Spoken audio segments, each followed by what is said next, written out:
নমস্কার, আমি ডক্টর সুনীল শাস্ত্রী ত্রিপুরার আগরতলা থেকে বলছি।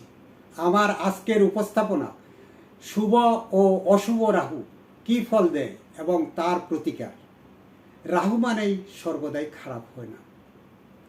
বলবান রাহু শুভ ফল প্রদান করে। পরাশরীয় মতে রাহু বৃষরাশিতে বলবান।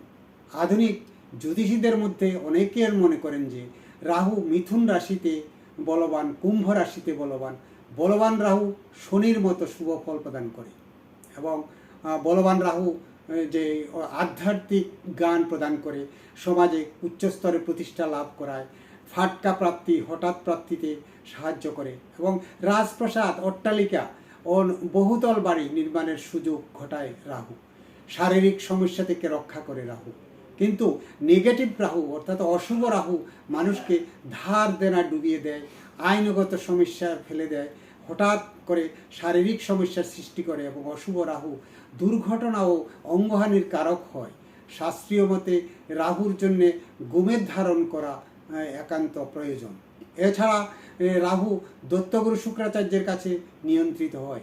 জন্মছকে শুক্র ভালো হলে রাহুকে নিয়ন্ত্রণ করতে পারে এবং শুধু টয়লেট বাথরুম পরিষ্কার করলেই রাহুর দোষ নিয়ন্ত্রিত হয় না।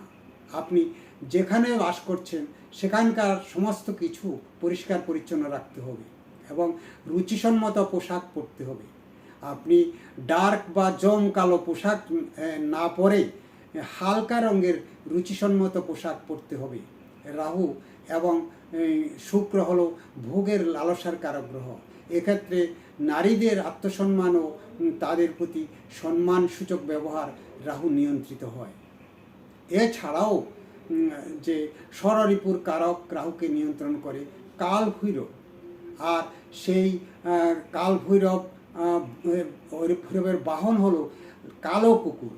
আপনি কালো কুকুরকে খাওয়ালে অশুভ রাহুর প্রভাব থেকে মুক্ত হতে পারবেন।